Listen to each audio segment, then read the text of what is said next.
வேதத்தில் இருக்கிற நல்ல ராஜாக்களில் யோசபாத் ஒரு ராஜா. வேதத்தில் அநேக நல்ல ராஜாக்கள் இருக்கிறாங்க, அநேக கெட்ட ராஜாக்களும் இருக்கிறாங்க. நல்ல ராஜாக்கள் 4 பேர் இருந்திருப்பாங்கன்னா 40 ராஜாக்கள் கெட்ட ராஜாக்கள் தான் என்ன செய்வாங்க, ஆவியானவர் எழுதி வச்சுருப்பார். ஆனால் அந்த நல்ல ராஜாக்களை பார்த்தீங்கன்னா கொஞ்சம் விளக்கமாக எழுதி வச்சுருப்பார். கெட்ட ராஜாக்களுக்கு வந்து அதிக முக்கியத்துவம் கொடுக்காமல் சட்டு என்ன செஞ்சிருப்பார், முடிச்சு விட்டுருவார். வேண்டாம், இவங்களை பற்றி அதிகமாக பேச வேண்டாம், இவங்களை பற்றி அதிகமாக பேசினா மக்கள் என்ன செய்வாங்க, அதையே ஒத்து கவனிச்சுக்கிட்டு இருப்பாங்க. ஏன்னா கெட்ட விஷயங்களை அதிகமாக கேட்கவும் கூடாது, பேசவும் கூடாதுன்னு வச்சுக்கோங்களேன். தேவ பிள்ளைகள் கெட்ட விஷயத்தை அதிகமாக கேட்கவும் கூடாது, அதிகமாக பேசவும் கூடாது. நல்ல விஷயங்களை கேளுங்க, நல்ல விஷயங்களை பேசுங்க. ஆவியானவர் அதுதான் உங்களுக்கு விட்ட விரும்புகிறார். வருகிற புதிய ஆண்டில் அப்படிப்பட்ட தீர்மானங்களை எடுங்க. அதிகமான கெட்ட விஷயங்களை காதில் வாங்குவதற்கு நீங்கள் முடிஞ்ச அளவுக்கு தவிர்த்துட்டு, கெட்ட விஷயங்களை காதில் வாங்கிட்டு ஆகணும். ரொம்ப இம்பார்ட்டன்ட் கொடுக்காதீங்க, சொல்ல வேண்டியதை ஷார்ட்டாக சொல்லி முடிங்க. ரொம்ப எல்லாம் விளக்கமாக சொல்லாதீங்கன்னு அதை தவிர்க்க பாருங்கள். என்ன சொல்ல வர்ற கருத்தோ அதை ஷார்ட்டாக சொல்லுங்கன்னு சொல்லிட்டு தவிர்த்துருங்க. நல்ல விஷயங்களை நல்லா என்ன செய்யுங்க, காது கொடுத்து கேளுங்க. உங்களுடைய எண்ணங்கள் நல்ல எண்ணங்களாக மாறும், உங்களுடைய சிந்தைகள் நல்ல சிந்தைகளாக மாறும், உங்களுடைய பேச்சுக்களும் நல்ல பேச்சுக்களாக என்ன செய்யும், மாறும். அதனால தான் ஆவியானவர் என்ன செய்கிறார்னா, நல்ல ராஜாக்களையும் கெட்ட ராஜாக்களையுமே வேதத்தில் அறிமுகப்படுத்துகிறார். இவன் கெட்டவன் அப்படின்னு சொல்லிலாம் யாரையும் கர்த்தர் ஒதுக்கலை. ஆனால் எல்லாத்தையும் அறிமுகப்படுத்தும் போது இந்த நல்ல ராஜாக்களுக்கான இம்பார்ட்டனை கர்த்தர் எப்பயுமே என்ன செய்கிறான், கொடுக்குறார்.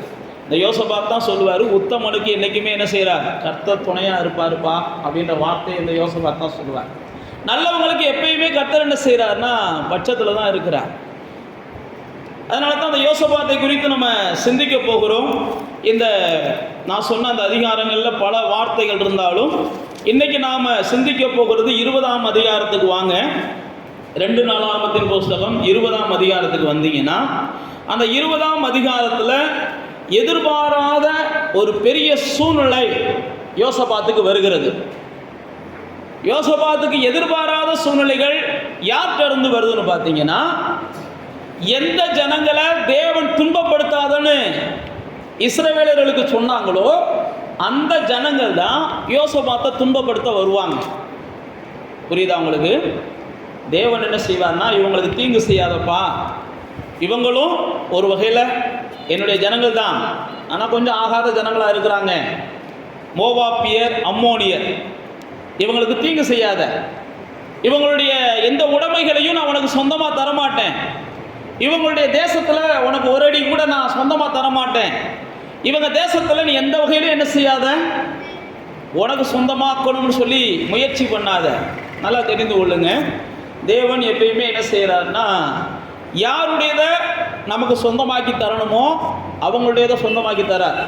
அதே நேரத்தில் நம்ம யாருடையதை சொந்தமாக எடுக்கக்கூடாதுன்னு நினைக்கிறாரோ அதை நாம் எவ்வளோதான் முயற்சி பண்ணாலும் அவர் கொடுக்கவே என்ன செய்யாது, மாட்டார். நீங்கள் புரிஞ்சுக்கணும், சில விஷயங்கள் கர்த்தர் கொடுக்க மாட்டேன்றார்னா அவர் கொடுக்க விரும்பாததுனால அவர் என்ன செய்யலை, கொடுக்க மாட்டேன்றார். சில விஷயங்களை கர்த்தர் என்ன செய்வார், நீங்களே நினச்சி பார்த்துருக்க மாட்டீங்க, அந்த இடம் உனக்கு தாண்டா சொந்தம் அப்படின்னு சொல்லுவார். ஏன் அந்த இடம் சொந்தம்னா, அந்த இடத்துக்காரன் ஆண்டவரையே என்ன செய்யாதவன், கொஞ்சம் கூட நினைக்காதவன், அதனால அந்த இடத்த உனக்கு சொந்தமாக தர. இந்த இடத்துக்காரன் அப்பப்போ ஆண்டவரை நினைக்கிறவன், அதனால இவனுடைய இடத்த நீ என்ன செய்யாத. இந்த மோவாபியர்கள், அம்மோனியர்கள் யாருன்னு பார்த்தீங்கன்னா ஒரு வகையான ஆபிரகாமுடைய ரத்தங்கள், ஆபிரகாமுடைய ரத்தங்கள், ஆனால் ஆகாத உறவுனால உருவானவர்கள். நமக்கு அந்த வரலாறு இன்னொரு நாள் பார்த்துக்கலாம். இப்போ நம்ம கவனிக்க வேண்டியது, இப்படிப்பட்ட ஜனங்களை இஸ்ரவேலர்கள் தங்களுடைய பயணத்தில் வரும்போது ஆண்டவர் பல தேசத்தின் ராஜாக்களுடைய தேசங்களை இந்த ஜனங்களுக்கு சொந்தமாக கொடுக்குறார். அப்படி சொந்தமாக கொடுக்கும்போது இந்த அம்மோனிய தேசத்து ராஜாக்களையும் மோவாப்பிய தேசத்து ராஜாக்களையும் சந்திக்கும் போது, இந்த இடம் உனக்கு சொந்தமாக வராதுப்பா, அது அவங்களுடைய இடம், நீ அவங்க வழியாக கடந்து போக அவங்க அனுமதிச்சாங்கன்னா கடந்து போ, அவங்க அனுமதிக்கலையா ஒதுங்கி போய் அவங்களோட நீ சண்டை போடாத, உனக்கு நான் துணையாக இருக்க மாட்டேன்றார். சிலரோட நம்ம சண்டை போடுறத கர்த்தர் விரும்ப மாட்டார். சிலரோட நம்ம சண்டை போட்டோம்னா கர்த்தர் நமக்கு துணையாக இருக்க மாட்டார். ஏன்னா அவர் விரும்பாத மக்களோட நம்ம போய் சண்டை போடுறோம். சில தேவையில்லாத போராட்டங்கள் நாம் ஏற்படுத்தணும் அப்படின்னா நல்லா தெரிஞ்சுக்கோங்க, அந்த போராட்டங்களில் கர்த்தர் நமக்கு துணையாக இருக்க மாட்டார். நீங்கள் என்னதான் முழங்கால் போட்டு ஜெபம் பண்ணாலும் கர்த்தர் விரும்பாத போராட்டங்களை, கர்த்தர் விரும்பாத யுத்தங்களை, கர்த்தர் விரும்பாத சண்டைகளை நானும் நீங்களும் முடிஞ்ச அளவுக்கு என்ன செஞ்சிடணும், தவிர்க்கிறதுக்கு ஞானம் வேணும், தேவாவியுடைய சத்தத்தை கேட்கணும். இங்கே பாருங்க, மோவாபியர்கள் இப்படிப்பட்ட சூழ்நிலையில் தேவன் அவர்கள் என்ன செய்கிறாருன்னா நேசிக்கிறார். தேவன் அவர்களிடம் எதையும் எடுக்க விரும்பலை. ஆனால் ஒரு காலம் வருகிறது, இந்த மோவாபியரும் இந்த அம்மோனியரும் யோசபாத்தோடு கூட சண்டைக்கு வர்றாங்க. கவனிக்கிறீங்களா? யோசபாத்தோடு கூட இவங்க சண்டைக்கு வர்றாங்க. ஆனால் யோசபாத்தை காட்டிலும் அவங்க பலசாலிகளாக இருக்கிறாங்க. யோசபாத்தை காட்டிலும் அவர்கள் பராக்கிரமா படைகள் வச்சிருக்கிறாங்க, யுத்தம் பண்ணுவதற்கு சகல வகையிலையும் திறமசாலிகளாக இருக்கிறாங்க. ஆனால் யோசபாத் ரொம்ப நல்லவர். யோசபாத்தை குறித்து பார்த்தீங்கன்னா நல்ல பக்தி உள்ள மனுஷன். யோசபாத்தை குறித்து நம்ம இந்த 17, 18, 19, 20 அதிகாரங்களில் வாசித்து பார்த்தீங்கன்னா அவர்கிட்ட ப்ளஸ்ஸு தான் நிறையா இருக்கும், ஒரே ஒரு மைனஸ், ஆகாத சம்பந்தங்களை வைப்பார். யோசபாத்து வாழ்க்கையில் அவர் செஞ்ச தவறு என்னன்னு பார்த்தீங்கன்னா ஆகாத சம்பந்தம், ஆகாத நட்பு. அதனால் சம்பந்தம் எடுக்கிறவங்க கொஞ்சம் என்ன செய்யணும், ஆகக்கூடிய சம்பந்தமான ஆண்டவர்கிட்ட இருந்து அனுமதி கேட்டுட்டு எடுக்கணும். ஆகாத சம்பந்தத்தை எடுத்தீங்கன்னா, இங்கே வேதத்தில் பார்த்தீங்கன்னா யோசபாத்து நல்ல ராஜா, அவன் ஆகாத சம்பந்தத்தை எடுத்ததுனால அவன் என்ன செய்ய வேண்டியிருந்துச்சுன்னா பல ஆபத்துக்களை சந்திக்க வேண்டியிருந்துச்சு. அதுக்கப்புறம் பார்த்தீங்கன்னா யோசபாத்தினுடைய வம்சத்தில் அந்த அதலியால் என்கிறவ என்ன செஞ்சா, அநேக தீய வச்சு கொடுத்துனான். ஆகாத சம்பந்தம் சில நேரத்தில் நம்முடைய வம்சத்தையே பாதிக்கும். யோசபாத் நல்ல ராஜா, அதனால் ஆகாத சம்பந்தங்கள் இந்த யோசபாத்துக்கு இடம் கொடுத்தார். இன்னொன்று யோசபாத் என்ன இடம் கொடுத்தார்னா தகாத நட்புக்கு இடம் கொடுத்தார். சரி, தேவையில்லாதவங்களோட தோழமை, தேவையில்லாதவங்களோட நட்பு. இந்த யோசபாத் நல்ல ராஜா, நான் மறுபடியும் சொல்லுகிறேன், நல்ல ராஜா. ஆனால் தேவையில்லாத நட்பை வளர்த்து கொண்டார், தேவையில்லாத தொடர்பை வளர்த்து கொண்டார். அதனுடைய விளைவாக இவர் செய்ததெல்லாம் தோல்வியில் முடிஞ்சிச்சு. இவங்களோட சேர்ந்து எதை செஞ்சாரோ அது தோல்வியாச்சு. இவங்களோட சேர்ந்து தொழில் தொடங்குறார், தொழிலில் நஷ்டம் வந்துச்சு. இவங்களோட சேர்ந்து தொழில் தொடங்கி கப்பல்லாம் சேதமடைய ஆரம்பிச்சிச்சு. இதெல்லாம் பைபிளில் இருக்குது, இந்த 3 அதிகாரத்தில், இந்த 4 அதிகாரத்தில். யோசபாத்தை பற்றி ரொம்பலாம் இல்லை, 4 அதிகாரத்தில் தான் இருக்குது. அப்போ யோசபாத் ரொம்ப நல்ல ராஜா. ஆனாலும் நான் மறுபடியும் சொல்லுகிற ஒரே ஒரு இது என்னென்னா, எந்த மனுஷனும் நல்லவன் கிடையாதுன்றதை வேதம் நமக்கு எப்பயுமே வெளிப்படுத்திக்கிட்டே இருக்கும். எந்த மனுஷனும் நல்லவன் கிடையாது. எந்த மனுஷனாக இருந்தாலும் அவன்கிட்ட ஏதோ மறைமுகத்தில் சில குற்றங்கள் இருக்கும். ஏதாவது ஒரு குற்றம் இல்லாத மனுஷன் இந்த பூமியில் கிடையவே கிடையாது. அதனால் நீங்களும் நானும் மனிதர்களை எப்பயுமே அப்படிப்பட்ட பார்வையில் தான் பார்க்கணும். இயேசுவே சொல்லிட்டார், எந்த மனுஷனும் நல்லவன் கிடையாது. அப்படிதான் வேதம் இந்த யோசபாத் எல்லா வகையிலும் நல்லவன், இந்த சம்பந்தம் கலக்கிற விஷயத்தில் தவறிட்டான். ரொம்ப நல்லவங்க பெரும்பாலும் எங்கே தவறுறாங்கன்னு தெரியுமா? சம்பந்தம் எடுக்கிற இடத்துல தவறிடுவாங்க. நல்லா கவனித்து பாருங்களேன். நல்ல பக்தி உள்ளவங்களாக இருப்பாங்க, ரொம்ப நல்லவங்களாக இருப்பாங்க. ஆனால் சம்பந்தம் போய் தேவையில்லாத இடத்துல எடுத்து இவங்க வாசனையவே கெடுத்துக்கிடுவாங்க. நான் மறுபடியும் சொல்கிறது புரியுதான்னு தெரியல. நீங்கள்லாம் என்ன செய்யுங்க, சம்மந்தம் எடுக்கக்கூடிய சூழ்நிலைகள் வரும்போது ரொம்ப கவனமாக சம்மந்தம் எடுங்க. இப்போதைக்கு உங்களுக்கு வாய்ப்பு இல்லைன்னா அதுக்காக இப்போ இருந்தே ஜெபம் பண்ண ஆரம்பிச்சிருங்க. ஆகாப் நல்ல ராஜா, அவன் சம்பந்தம் எடுத்த இடம் ஆகாத இடம், தேவன் அருவருக்கிற இடம், தேவனை அவங்க சட்டம் பண்ணாத மக்கள், தேவ சத்தமா அப்படியெல்லாம் எங்களுக்கு வேண்டவே வேண்டாம்ன்ற ஆளுக ஆகாப் என்கிற வீட்டில் போய் தான் சம்பந்தம் எடுக்கிறார். ஆகாப் என்கிற வீட்டில் சம்மந்தம் எடுத்த உடனே வேதத்தில் போட்டிருக்கு, அவனுக்கு அடுத்து தொடர்ந்து அந்த சம்பந்தக்காரங்களோட வேணாலும் பயணிக்கவே முடியலை. சம்பந்தக்காரங்களோட போகலாம்னு இவன் விரும்புகிறான், ஆனால் முடியலை. ஒரே சண்டை, இவனுக்கு ஆபத்து. கடைசியில் சம்பந்தக்காரங்க என்ன செஞ்சிடறாங்க, இவனுக்கு ஒரு வேஷம் போட்டுடுறாங்க. பைபிள் அப்படி தான் போட்டிருக்குது. இவனுக்கு ஒரு வேஷம் போட்டுறாங்க. அந்த வேஷத்தினால இவனுக்கு வேணா வருது. சம்பந்தக்காரங்க சில நேரத்தில் நம்மளை நல்லவங்கன்னு சொல்லி வேஷம் போட்டாலும் நமக்கு வேணா வரும். வேஷம் போட்டான், உண்மையை சொன்னா இல்லை, வேஷம் போட்டான். சில நேரத்தில் நம்மளை பார்க்கும்போது ஒரு மாதிரியாக இருப்பாங்க. நம்மளை இன்னொருத்தவங்கள்ட்ட சொல்லும்போது இவங்கள மாதிரி கொடுத்து வச்சவங்க இல்லைன்னெலாம் அவங்க போனதுக்கப்புறம் என்ன செய்வாங்க, தப்பார் உன்னை பற்றி எவ்வளோ தூரம் பேசினேன்னு சொல்லி அடுத்து நம்மகிட்ட சண்டைக்கு வந்துடுவாங்க. அதனால் நான் மறுபடியும் சொல்லுகிறேன், இந்த யோசபாத்தை போல் சம்பந்த விஷயங்களில் தவறு செய்யாதீங்க. இந்த யோசபாத்தை போல நட்பு நட்பு வைக்கணும், எல்லாரோடையும் பழக வேண்டிய நிர்பந்தத்தில் நம்ம இருக்கிறோம். ஆனால் ஒரு எல்லை வச்சுக்கோங்க. யோசபாத் எல்லை மீறி போயிட்டார். முடிஞ்ச அளவுக்கு தேவனை மதிக்காத ஜனங்களோடு இணைந்து தொழில் செய்வதற்கும், தேவனை மதிக்காத ஜனங்களோடு முடிஞ்ச அளவுக்கு நான் சொல்கிறது, நீங்கள் என்ன செய்யுங்க, தொழில் செய்கிறதோ மற்ற வாழ்க்கையை இணைச்சிக்கிறதோ மற்ற எந்த விஷயமா இருந்தாலும் தேவனை ஏற்றுக்கொள்ளாத ஜனங்களோடு அதிகமாக என்ன செய்யாதீங்க, முயற்சிக்காதீங்க. அது என்றைக்கு இருந்தாலும் உங்களுக்கு தோல்வியை கொடுக்கும். ஒருவேளை ஆரம்பம் உங்களுக்கு சக்ஸஸாக இருக்கலாம், போக போகத்தான் அது வேதனை தரக்கூடியதாக மாறும். இந்த யோசபாத் வாழ்க்கையில் செய்த 2 காரியத்தை தான் ஆவியானவர் நமக்கு எழுதி வைத்திருக்கிறார். இப்போ இந்த 20ஆம் அதிகாரத்தில் நான் சொன்ன பாருங்க, இந்த நல்லதை பெற்ற ஜனங்கள், இந்த மோவாபிய ஜனங்கள் இந்த யோசபாத்தோடு கூட யுத்தத்துக்கு வருகிறார்கள். சில நேரத்தில் நம்மிடத்திலிருந்து நன்மையை பெற்ற ஜனங்கள் நமக்கு எதிராக திரும்புவார்கள். நம்மிடத்திலிருந்து ஆசீர்வாதங்களை பெற்றவர்கள் நமக்கு எதிராக திரும்புவார்கள். நம்மிடத்திலிருந்து பல வகையில் உதவிகளை பெற்றுக்கொண்டு தங்கள் வாழ்வை கழித்தவர்கள் கூட நமக்கு எதிராக திரும்பக்கூடிய நாட்கள் வரும்.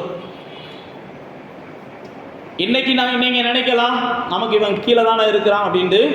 ஒரு நாள் வரும், அவன் உங்களுக்கு மேலே கூடிய குதிங்கால தூக்கக்கூடிய நாட்கள் வரும். அதனால தான் உங்களுக்கு நான் மறுபடியும் சொல்கிறேன், எந்த மனுஷனும் நல்லவன் கிடையாது. இன்றைக்கி அப்பாவியாக இருக்கிறான், அதனால் இவனை வாழ வைப்போம்னு நினைப்பீங்க. நாளைக்கு இதை எவனை நீங்கள் வாழ வைக்கிறீங்களோ அவனே நாளைக்கு உங்கள் வாழ்க்கைக்கு பல வகையான கசப்பை கொடுக்கக்கூடியவனாக கூட மாறுவான். அதெல்லாம் நீங்கள் கிரகிக்கக்கூடிய தன்மை வேணும் உங்களுக்கு. இங்கே பாருங்கள், அந்த மோவாபியர்கள் அப்படி எழும்பிடுறாங்க, இந்த அம்மோன் புத்திரர்கள் எழும்பிடுறாங்க. எழும்பின உடனே யோசபாத் என்ன செய்கிறார்னா புரிஞ்சுக்கிட்ட உடனே யோசபாத் செய்த விஷயங்கள் அப்படின்னு தான் இப்போ நம்ம 20ஆம் அதிகாரத்தில் பார்க்க போகிறோம். இந்த 20ஆம் அதிகாரத்துக்கு வாங்க. இப்போ முதல் வசனமும் 2ஆம் வசனமும் போட்டிருக்கு. இப்படியெல்லாம் எழும்பிட்டாங்க. 3ஆம் வசனத்தில் யோசபாத்துக்கு பயம் வந்துருச்சு. பயம் வந்த உடனே கவனிங்க, தேவ பிள்ளைகள் பிரச்சனைகள் வந்த உடனே என்ன செஞ்சிடணும், தேவன்கிட்ட போய் உட்கார ஆரம்பிச்சிடணும். பிரச்சனைகள் வரும், வாழ்க்கையில் வராமலாம் இருக்காது. அதான் சொல்கிறேன், நீங்கள் நன்மை செஞ்சாலும் பிரச்சனை வரும், நீங்கள் ஒதுங்கி போனாலும் பிரச்சனை வரும், நீங்கள் சகிச்சு போனாலும் பிரச்சனை வரும். ஏதாவது ஒரு வகையில் நீங்கள் எவ்வளோதான் தாழ்ந்து போனாலும் பிரச்சனை வரும். பிரச்சனை வராமலாம் இருக்காது. யோசபாத்து போன்ற நல்ல ராஜாக்களுக்கு திடீரென்று பிரச்சனைகள் வருகிறது. பிரச்சனை வந்த உடனே யோசபாத் என்ன செஞ்சார்னா உபவாசம் பண்ண ஆரம்பித்தார், தேவனை தேட ஆரம்பித்தார். அப்போ நீங்களும் நானும் பிரச்சனைகள் வரும்போது தேவ சமூகத்துக்கு போய் கொஞ்ச நேரம் உட்காரணும். பிரச்சனைகளை ஃபேஸ் பண்ணுறதுக்கு முன்னாடி தேவனை ஃபேஸ் பண்ணணும். நீங்கள் பிரச்சனைகள் வந்த உடனே நம்ம என்ன செஞ்சிடறோம், ஐயோ எனக்கு இருக்கிற மண்ட ப்ரெஷரில் நான் போய் கர்த்தருடைய சமூகத்தில் உட்கார்றதுண்டு தவறான முடிவுகளை நம்ம எடுக்க ஆரம்பிச்சிடறோம். பிரச்சனைகள் வரும்போதெல்லாம் நீங்கள் தேவ சமூகத்துக்கு போனால் தான் அந்த பிரச்சனை நீங்கள் போகிறதுக்கு முன்னாடி ஒரு முடிவுக்கு வரும். பிரச்சனையை வச்சுக்கிட்டு நீங்கள் தேவ சமூகத்துக்கு போகாமல் அந்த பிரச்சனையோடு சுற்றிக்கிட்டே இருந்தீங்கன்னா அந்த பிரச்சனை முத்தத்தான் ஆரம்பிக்கும். இந்த யோசபாத்து பாருங்க, பயம் வந்துருச்சு. இந்த அம்மோன் புத்திரர்கள் எழும்பி வந்துட்டாங்க, மோவாபியர்கள் எழும்பி வந்துட்டாங்க. அப்போ பிரச்சனை வந்த உடனே அவன் உடனே என்ன செய்கிறான், தேவ சமூகத்துக்கு போகிறான். இதைத்தான் இந்த 3ஆம் வசனம் போட்டிருக்கு. அவன் என்ன செஞ்சான், பயந்து போய் உடனே தேவ சமூகத்துக்கு போகிறான். தேவ சமூகத்தில் போய் தன்னுடைய ஜனங்களை எல்லாத்தையும் கூட்டி நாங்கள் தேவனை தேடுவோம்னு போகிறான்.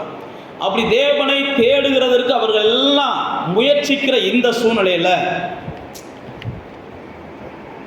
யோசபாத் என்ன செஞ்சார்னா 6ஆம் வசனத்தில் இந்த பிரச்சனை பண்ணுறவன் எவ்வளோ பெரிய ஆளுலாம் பேசலை, தேவன் எவ்வளோ பெரியவர்ன்றதை தேவ சமூகத்தில் போய் பேசுகிறான். நீங்களும் நானும் பிரச்சனை பண்ணுறவன் நான் போய் என்ன செய்யக்கூடாது, தேவ சமூகத்தில் போய் பேசிக்க கூடாது. ஆண்டவரே இந்த பிரச்சனை பண்ணுறவனை பாருங்கள், கொஞ்சம் கூட என்ன செய்ய மாட்டேங்குது, காதில் எதுவுமே விழுக மாட்டேங்குது, எதுவுமே அவனுக்கு புரிய மாட்டேங்குது. ஆண்டவரே இந்த மாதிரி நான் என்ன சொன்னாலும் அவன் என்ன செய்கிறான், வீம்புக்கு பேசுகிறான், என்ன சொன்னாலும் அவன் வம்புக்கு பேசுகிறான், இப்படின்னு அவனை பற்றி போய் தேவ சமூகத்தில் பேசக்கூடாது. தேவ சமூகத்துக்கு நீங்கள் போகும்போது இங்கே யோசபாத் 6ஆம் அதிகாரத்தில் எங்கள் பிதாக்களின் தேவனாகிய கர்த்தாவே, நீ தான் என்ன செய்கிறீங்க, பரலோகத்தில் இருக்கிற தேவன், நீ தான் ராஜ்யங்களை ஆளுகிறவர், உங்களுடைய கரத்தில் வல்லமை இருக்குது, பராக்கிரமம் இருக்கிறது, உம்மோடு யார் என்ன செய்ய முடியாது, எதிர்த்து நிற்க முடியாது. இவன் ஒரே தான் என்ன செஞ்சிடறான், இங்கே வராங்க, ஏன் கூட எதிர்த்து வரல தலைவரே, உங்களோட எதிர்த்து வந்திருக்கிறான். புரியுது அவங்களுக்கு? யோசபாத்தினுடைய அந்த ஃபார்முலாவை பார்க்குறோம். பிரச்சனை இவனுக்கு வருது, இவன் என்ன செய்கிறான்? இங்கே வரும், எனக்கு வரல பிரச்சனை, உமக்கு தான் வந்திருக்கு. அவன் என்னை எதிர்த்து வரல, உங்களை தான் எதிர்த்து என்ன செஞ்சிருக்கிறான்? வந்திருக்கிறான். அவன் என்னோட போராடல, உங்களோட தான் போராடுறான். நீங்கள் தான் அந்த ஜனத்தை அன்னைக்கு அழிக்க விடாமல் காப்பாற்றுனீங்க. இன்னைக்கு அவன் வந்து என்ன செய்கிறான்? ஓன் ஜனத்தை அழிக்க வந்திருக்கிறான். நீங்கள் தான் அன்னைக்கு அந்த ஜனத்துக்கு என்ன செஞ்சீங்க? வாழ்வு கொடுத்தீங்க. இன்னைக்கு பாருங்க, ஓன் ஜனத்துடைய வாழ்க்கையில் மண்ணளிப்பட வந்திருக்கிறான். அழகா யோசபாத் தேவ சமூகத்தில் போய் தேவனை பற்றி பேச ஆரம்பிக்கிறான். ஆண்டவரே, இது எவ்வளோ வல்லமை உள்ளவர், உம்மோட யாருமே எதிர்த்து நிற்க முடியாது, இவேளை ஏமாத்திரம் ஆண்டவரே, நீங்கள் எலும்புங்கன்னு அவரை தூண்டி விடுகிற செயல்களை அவன் செய்கிறான். நீங்களும் நானும் பிரச்சனை வரும்போது நான் மறுபடியும் சொல்லுகிறேன், தேவ சமூகத்தில் போய், தேவனே நீர் என்ன செஞ்சவங்க? கோலியாத்தை வீழ்த்தினவர் அல்லவா, நீ பார்வோனை அழித்தவர் அல்லவா, நீ இப்படின்னு சொல்லி ஆண்டவருடைய அதிசயங்களை, வேதத்தில் இருக்கிற அதிசயங்களை சொல்லி என்ன செய்யுங்க? உம்மால் கூடாது ஒன்றும் இல்லை ஆண்டவரே, இந்த பிரச்சனையை நீங்கள் மாற்ற வல்லவராக இருக்கிறீங்க அப்படி சொல்லணும். இந்த பிரச்சனையை மாற்ற வல்லவராக இருக்கிறீங்க, இந்த நோயை மாற்ற வல்லவராக இருக்கிறீங்க, இந்த சூழ்நிலைகளை நாங்கள் இங்கே தாண்டுவதற்கு எங்களை பலப்படுத்த வல்லவராக இருக்கிறீங்க, இந்த கடனிலிருந்து நாங்கள் வெளியேறதுக்கு எங்களுக்கு உதவி செய்ய வல்லவராக இருக்கிறீங்க. இப்படி தான் ஆண்டவரை நோக்கி பார்த்து நீங்கள் பேசணும், ஆண்டவருடைய வல்லமையை பேசணும். நான் சொன்னபடி தேவ சமூகத்துக்கு அவர் போகிறாரு. அடுத்த தேவ சமூகத்தில் அவர் என்ன செய்கிறாரு? தேவன்கிட்ட பேசுகிறார். அடுத்து அவர் என்ன செஞ்சார்னா, 7ஆம் வசனத்தில் எங்கள் தேவனாகிய நீ உங்களுடைய ஜனமாகிய இஸ்ரவேலுக்கு இந்த தேசத்தில் என்ன செஞ்சீங்க?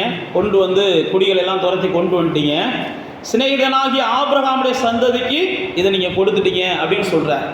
அப்படின்னா என்னென்னா, ஆண்டவரே இந்த மாதிரி சூழ்நிலைகளில் நீங்கள் எங்களுக்கு உதவி செஞ்சீங்க, இந்த மாதிரி நெருக்கங்கள் வந்தபோது எங்களுக்கு உதவி செஞ்சீங்க, இந்த மாதிரி பிரச்சனைகள் வந்தபோது எங்களுக்கு உதவி செஞ்சீங்கன்னு ஆண்டவருடைய உதவியை அவன் அங்கே பேசுகிறதை பார்க்கிறோம்.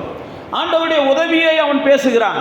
ஆண்டவருடைய உதவியை பேசுனது மட்டுமல்ல, 9ஆம் வசனத்துக்கு வந்தீங்கன்னா, ஆண்டவரே நீர் எங்களுக்கு வாக்கு கொடுத்திருக்கிறீர், கூப்பிட்டா என்ன செய்வீங்க? பதில் தருவேன்னு சொல்லியிருக்கிறீங்க, கூப்பிட்டா ரட்சிப்பேன்னு சொல்லியிருக்கிறீங்க, கூப்பிட்டா காப்பாற்றுவேன்னு சொல்லியிருக்கிறீங்க, நீர் எங்களுக்கு வாக்கு கொடுத்துருக்கிறீங்க. அப்போ தேவ பிள்ளைகளாகிய நானும் நீங்களும் பிரச்சனைகள் வரும்போது தேவனுடைய வாக்கு தத்தங்களை சொல்லணும். ஆண்டவரே நான் உனக்கு சகாயம் பண்ணுவேன்னு சொல்லியிருக்கிறீங்க, ஆண்டவரே நான் உன் கூட இருக்கிறேன் அப்படின்னு சொல்லியிருக்கிறீங்க, நீ அக்னியில் நடந்தாலும் நான் வேக மாட்டேன்னு சொல்லியிருக்கிறீங்க. இப்படி பிரச்சனைகள் வரும்போது நான் உனக்கு என்ன செய்வேன்? துணையாக இருப்பேன்னு சொல்லியிருக்கிறீங்க. மரண இருளில் நடந்தாலும் பொல்லாப்பு வராதுன்னு சொல்லியிருக்கிறீங்க, வாதவம் கூடாரத்துக்கு வராதுன்னு சொல்லியிருக்கிறீங்க, உனக்கு விரோதமாக வர்றவங்க ஒரு வழியாக வந்தாங்கன்னா 7 வழியாக சிதறி போயிடுவாங்கன்னு நீங்கள் சொல்லியிருக்கிறீங்க. இப்படி ஆண்டவர்கிட்ட போய் என்ன செய்யணும்? அவருடைய வாக்கு தத்தங்களை சொல்லுகிற ஒரு அனுபவத்தை இந்த யோசபாத்துட்டு நம்ம கற்றுக்கொள்ளுகிறோம். அடுத்து பாருங்க, 10வது 12வது வசனங்களில் 10, 11, 12 வசனங்களில் அவர்கள் எவ்வளவு அநியாயம் பண்ணுறாங்க அப்படின்ற வார்த்தை அவன் அடுத்து தான் பேசுகிறான். எதிரிகள் எவ்வளவு அநியாயம் பண்ணுறாங்க, எதிரிகளை வந்து எங்களுக்கு விரோதமாக எப்படிலாம் தீமையை நினைக்கிறாங்க அப்படின்ற வார்த்தையை அவன் அங்கே பேசுகிற சூழ்நிலைகளை பார்க்கிறோம். இந்த சூழ்நிலைகள் முடித்ததுக்கப்புறம் 12வது வசனத்தில் அவர் என்ன செய்கிறாருன்னா ஒரு வார்த்தையை பயன்படுத்துகிறாரு, இவங்களுக்கு முன்னாடி வந்து நிற்கிறதுக்கு என்னால் முடியாதுன்றார். கவனிக்கிறீங்களா? என்ன செய்யாது? என்னால் முடியாது, இந்த பிரச்சனையை ஃபேஸ் பண்ணுறதுக்கு என்னால் முடியாது, இந்த காரியத்தை மாற்றுறதுக்கு என்னால் முடியாது, இந்த இடத்துல தாண்டி போகிறதுக்கு என்கிட்டலாம் பலன் இல்லை, என்னாலலாம் முடியாது, நீங்கள் எனக்கு உதவி செஞ்சால் மட்டுமே, நீர் என்ன தாண்ட பண்ணினால் மட்டுமே, நீர் என்ன ஜெயிக்க பண்ணால் மட்டுமே, நீர் ஏதாவது செஞ்சால் மட்டுமே, அப்படிதான் போய் நிற்கிறார் பாருங்களேன். இந்த 12வது வசனத்தை வாசிங்க. எங்கள் தேவனே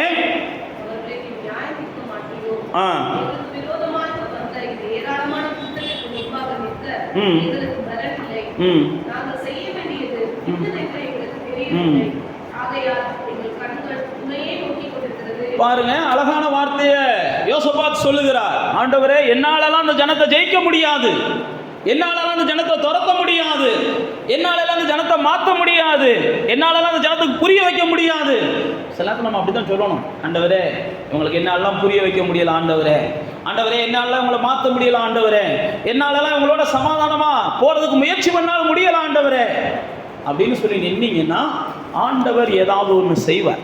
அதனால தான் யோசபாத் சொல்கிறாரு, என்ன செய்யறதுன்னு எனக்கு தெரியலை. சில நேரத்தில் உங்களுக்கும் எனக்கும் அப்படிப்பட்ட சூழ்நிலைகள் வரும், என்ன செய்யறதுனே தெரியாத அளவுக்கு சில மன உளைச்சல்கள் வரும், சில மனிதர்களால் வரும், சில சூழ்நிலைகளால் வரும், என்ன செய்யறதுனே தெரியாது. அப்போ நீங்களும் நானும் என்ன செய்யணும்?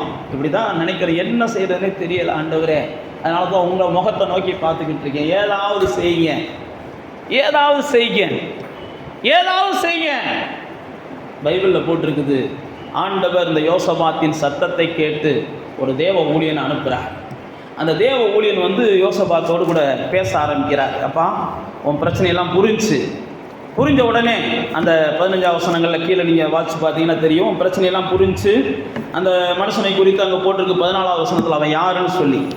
அடுத்து 15வது வசனத்தில் உன் பிரச்சனை புரிஞ்சு அப்படின்னு சொல்லிட்டு தான் அவர் சொல்கிறாரு, கலங்காமலும் பயப்படாமலும் இருங்க, கர்த்தர் உங்கள் கூட என்ன செய்கிறாரு, இருக்கிறாரு. உங்களுக்கு யுத்தம் யாருடையது? ஆமாம், தேவனுடையது, உங்களுடையதெல்லாம் கிடையாது. நான் தான் ஏற்கனவே சொன்ன பாருங்க, அந்த யோசபாத் என்ன செஞ்சார், அப்படித்தான் கர்த்தரை பேச வைக்கணும்னு நினைச்சார். ஆண்டவரே, யுத்தம் எதிர்த்து நிற்க உம்மோடு யாரும் முடியாது, இவங்க வந்து உங்களோட எதிர்த்து நிற்கிறாங்க, அவன் என்னோட எதிர்த்து நிற்கலை. அதை இயேசுவும் சொன்னார், உங்களை பகைக்கலாம், அவன் என்னையை தான் பகைக்கிறான். பேதுரு சொல்லும்போது ஆவியானவர் சொல்றாரு, உங்களை தூசிக்கிறதுக்கு முன்னாடி அவன் என்ன தூசிக்கிறான், உன்னை நிந்திக்கிறதுக்கு முன்னாடி அவன் என்ன நிந்திக்கிறான். அப்போ உங்களுக்கு என்ன செய்கிறார்களோ அதை எனக்கு தான் செய்கிறாங்கன்னு இயேசு தான் சீசர்களுக்கு சொல்கிறாரு. உங்களுக்கு தண்ணி கொடுத்தா அவன் எனக்கு தண்ணி கொடுக்குறான், அதே மாதிரி உங்களை தூசிச்சான் அவன் என்ன தூசிக்கிறான். உங்களோட அன்பாக இருந்தால் அவன் என்கிட்ட அன்பாக இருக்கிறான். உங்களை ஒருத்தன் ஏற்றுக்கொண்டா அவன் என்ன ஏற்றுக்கொள்ளுகிறான். உங்களுக்கு ஒருத்தன் கொடுத்தான்னா அவன் எனக்கு கொடுக்குறான். இது யார் சொன்னார்? இயேசு தன்னுடைய சீசர்களுக்கு சொல்லிக் கொடுத்தார். இயேசு தான் சீசர்களுக்கு அப்படி தான் சொல்லிக் கொடுத்தார். ஏன்னா, நான் உங்களுக்குள்ளே வாசம் பண்ணுகிறேன், நீங்கள் போகிற இடங்கள்லாம் நான் இருக்கிறேன், நீங்கள் இருக்கிற இடங்கள்லாம் நீங்கள் சொல்கிறதெல்லாம் நான் அவங்களுக்காக செய்கிறேன். அப்போ இந்த யகாசியல் மூலமாக தேவாவியானவர் பேசுகிறாரு. என்ன பேசுகிறாரு? யுத்தம் கர்த்தருடையது, நீங்கள் என்ன செய்யுங்க, சும்மா இருங்க, நீங்கள் கலங்காதீங்க அப்படின்னு சொல்லி கர்த்தர் அங்கே அந்த மனிதன் மூலமாக பேசுகிற சூழ்நிலைகளை பார்க்கிறோம். இப்படி பேசின உடனே தான் யோசபாத் ஒரே வார்த்தையில் இங்கே முடிக்கிறார். இதெல்லாம் நடக்குது. அதுக்கப்புறம் யோசபாத்தும் அவருடைய ஜனங்களும் கர்த்தரை பணிந்து கொள்ளுகிறாங்க. 8வது வசனத்தில், 18வது வசனத்தில். அந்த 17வது வசனங்கள்லேயே அதுதான் சொல்கிறாரு, யுத்தம் உங்களுடையது கிடையாது, கர்த்தருடையது, நீங்கள் எல்லாம் சும்மா இருந்து ரட்சிப்பை பாருங்கள், கர்த்தர் உங்களோட இருக்கிறார் அப்படின்னு அந்த தீர்க்கதரிசி சொல்லி முடிக்கிறார். 18வது வசனத்தில் யோசபாத் என்ன செய்கிறார்? கர்த்தரை தொழுது கொள்ளுகிறார். இப்படி எல்லாரும் தொழுது கொள்ளிட்டு 19வது வசனத்தில் கர்த்தரை துதிக்கிறாங்க. 20வது வசனத்துக்கு வந்த உடனே தான் யோசபாத் சொல்கிறாரு, கர்த்தரை நம்புங்க, அப்போ தான் நிலை பெறுவீர்கள். அவருடைய தீர்க்கதரிசிகளை நம்புங்க, அப்போ தான் சித்தி பெறுவீர்கள். இது யார் சொல்கிறான்? யோசபாத் சொல்கிறார். நீங்கள் நல்லா தெரிந்து கொள்ளுங்க, கர்த்தருடைய வார்த்தைகளை நம்புகிறவர்கள் கர்த்தருடைய ஊழியக்காரர்களுடைய வார்த்தையை என்ன செய்யணும்? நம்பணும். கர்த்தருடைய ஊழியக்காரர்களுடைய வார்த்தையை நம்பாதவங்க கர்த்தருடைய வார்த்தையை நம்பாதவங்க. கர்த்தருடைய வார்த்தையை நம்புகிறவங்க கர்த்தருடைய ஊழியக்காரங்க வார்த்தையை நம்பணும். கர்த்தருடைய வார்த்தையை நம்பணும், அப்போ தான் கர்த்தருடைய ஊழியக்காரர்களுடைய வார்த்தை உங்களுக்கு வெளிப்படும். தேவ பிள்ளைகளாகிய இந்த யோசபாத் வாழ்க்கையில் பார்த்தீங்கன்னா, யோசபாத் வாழ்க்கையில் நான் ஏற்கனவே சொன்ன பாருங்க, அந்த ஆகாப் என்கிற மனிதனோடு கூட அவன் சம்பந்தம் கலக்கிறான். சம்பந்தம் கலந்த உடனே ஆகாப்போடு சேர்ந்து கூட வாங்க யுத்தத்துக்கு போவோம் அப்படின்னு சொல்லி அவங்க 2 பேரும் கிளம்புறாங்க. நான் சொன்ன இந்த 16, 17, 18, 19 இந்த அதிகாரங்களில் தான் இருக்குது. இப்போ 18ஆம் அதிகாரத்தில் அவங்க எல்லாம் யுத்தத்துக்கு போகிறதுக்கு அவங்க கிளம்புறாங்க. இப்படி யுத்தத்துக்கு போகிறதுக்கு கிளம்புறப்ப யோசபாத், நான் ஏற்கனவே சொன்ன பாருங்க, அவன் கர்த்தருடைய வார்த்தைகளை சிந்திக்கிறவன். அப்போ யோசபாத் என்ன செய்யறான்? கர்த்தருடைய தீர்க்கதரிசிட்ட விசாரிக்கணும்ன்றான். 6வது வசனம் போட்டுருக்காருங்க, 18:6. பின்பு யோசபாத், நாம் விசாரிக்கிறதற்கு வாசிங்க, இவர்களே அல்லாமல் கர்த்தருடைய தீர்க்கதரிசி வேற யாராவது இருக்கிறாங்களான்னு கேட்கிறான். இந்த ஆகாப்புக்கு வந்து நான் ஏற்கனவே சொன்ன பாருங்க, கர்த்தருடைய வார்த்தையை கேட்க பிடிக்காது. அவன் கர்த்தர் தீர்க்கதரிசிகள் எல்லாம் அவன் நம்புறது இல்லை. ஆனால் யோசபாத் யாரை நம்புறான்? கர்த்தருடைய தீர்க்கதரிசிகளை நம்புறான். ஆகாப் தன்னட்டத்தில் 400 தீர்க்கதரிசிகளை வச்சிருப்பான். நீங்கள் இந்த 18ஆம் அதிகாரத்தில் வீட்டில் போய் வாசிச்சு பாருங்க. 400 தீர்க்கதரிசிகளும் ஒன்று போல சொல்லுவாங்க. நல்லா தெரிந்து கொள்ளுங்க, தீர்க்கதரிசிகள் ஊழியக்காரங்க கர்த்தருடையவங்க அப்படின்னு சொல்லி எல்லாரையும் நம்புகிறவர்கள் பக்குவம் இல்லாதவங்க. அதை நான் உங்களுக்கு சொல்லுகிறேன். பாஸ் சொல்லிட்டாரு, ஊழியக்காரங்களை நம்பணுமா அப்படின்னு சொல்லிட்டு நம்ம வாட்டுக்கு என்ன செய்யக்கூடாது? ஊழியக்காரங்களை நம்பக்கூடாது. ஊழியக்காரங்களை நம்புறதுக்கு கொஞ்சமாவது என்ன செய்யணும்? நமக்கு ஞானம் வேணும். யாரை நம்பணும் யாரை நம்பக்கூடாதுன்றத கொஞ்சமாவது புரிந்துக்கிற அளவுக்கு ஞானம் நமக்கு வேணும். எல்லாத்தையும் ஊழியக்காரங்களா பார்த்தோம்னாலே அவங்க ஞானம் இல்லாதவங்கன்னு அர்த்தம். பைபிள் எடுத்துட்டு வந்துட்டவங்க எல்லாம் பாஸ்டர் அப்படின்னு அங்கீகரிச்சாலே அவங்களுக்கு இன்னும் என்ன செய்யல, பச்சை குழந்தையா இருக்காங்கன்னு தான் அர்த்தம். இங்க பாருங்க, 400 பேர் வந்து சொல்றாங்க நீங்க யுத்தத்துக்கு போங்க ஜெயிப்பீங்க, நீங்க யுத்தத்துக்கு போங்க ஜெயிப்பீங்கன்னு சொல்லி. ஆனா அந்த யோசபாத்துக்கு புரியுது, நீங்க சொல்ற எவனுமே தேவனுடைய வார்த்தையை சொல்லல, இவன் சொல்ற எவனுமே தேவனுடைய வார்த்தையை சொல்லல. ஏன்னா இவன் தேவன் இல்லாத மனிதன், இவன் தேவன் உள்ள மனிதன். ஆகாப் தேவன் இல்லாத மனிதன், யோசபாத் தேவன் உள்ள மனிதன். தேவன் உள்ள மனிதனாக இருந்தபடினால தேவனுடைய வார்த்தை எது என்பது இவனுக்கு புரிஞ்சு. அப்பதான் யாராவது இருக்காங்களான்னு மிகாயான்னு ஒருத்தர் இருக்கிறான். அப்ப இந்த யோசபாத் சொன்ன உடனே ஆகாப் சொல்றான், இந்த தேவனுடைய மனுஷன் எப்பயுமே எனக்கு விரோதமா தான் பேசுவான். யார் சொல்றான்? ஆகாப். தேவன் இல்லாதவர்கள் அல்லது தேவனை நேசிக்காதவர்களுக்கு தேவனுடையவர்கள் எப்பயுமே விரோதிகளாக தான் தெரிவாங்க. அவர்கள் வாயிலிருந்து வர்றதும் விரோதமான வார்த்தைகளாக தான் வரும். ஏன்னா தேவனை நேசிக்காதவங்களுக்கு தேவனுடைய வார்த்தை அப்படி தான் வரும். தேவனை நேசிக்கிறவங்களுக்கு தான் தேவனுடைய வார்த்தை ஆசீர்வாதமாக இருக்கும். இந்த யோசபாத் அப்படி சொல்கிறார். அப்படி சொன்ன உடனே மிகாயாவை கூட்டு வர்றாங்க. பைபிளில் போட்டிருக்கு, மிகாயாவை கூட்டு வரும்போதே ஒருத்தர் சொல்லி கூட்டு வர்றான், நாங்கள்லாம் 400 பேரும் ராஜாவுக்கு வெற்றி கிடைக்கும்னு சொல்லியிருக்கோம், நீயும் என்ன செஞ்சிரு அதே மாதிரி சொல்லிடு. அப்போ மிகாயா சொல்கிறாரு, கர்த்தர் என்ன சொல்கிறாரோ நான் அதை தான் சொல்லுவேன் அப்படின்னு சொல்கிறார். உடனே மிகாயா வந்த உடனே ராஜா கேட்குறார், என்னப்பா ஓ வார்த்தை என்ன? அப்போ உடனே மிகாயா சொல்கிறாரு, மேய்ப்பன் இல்லாத ஆடுகளை போல ஜனங்கள் இருக்கிறாங்க, ராஜா சாக போறேன்ற மாதிரி சொல்கிறாரு. புரியுதா? எல்லாரும் என்ன செய்கிறாங்க, ராஜா ஜெயிக்க போறேன்னு சொல்கிறாங்க, ராஜா இனி என்ன செய்ய போறேன், ஆள போறேன்னு சொல்கிறாங்க. இவன் மட்டும் என்ன செய்கிறான், ராஜா சாக போறேன்னு சொல்கிறான். உடனே அந்த ராஜாவுக்கு என்ன செய்யும், ஓ வருமா வராதா, இவனை பிடிச்சி என்ன செய்யுங்க உள்ளே போடுங்கடான்ற அளவுக்கு சொல்கிறான். உடனே நான் வந்து உடனே கவனிச்சுக்கிறேன்றான். நீங்கள் அந்த இடத்த வாட்சி பாருங்கள், 18ஆம் அதிகாரத்தை வீட்டில் போய் மிகாயா சொல்லுவான், நீ வந்தா தானே நீ கவனிக்க போகிறான்ப்பா. இவன் சொல்லுவான் நான் வந்து கவனிச்சுக்கிறேன்ட்டு.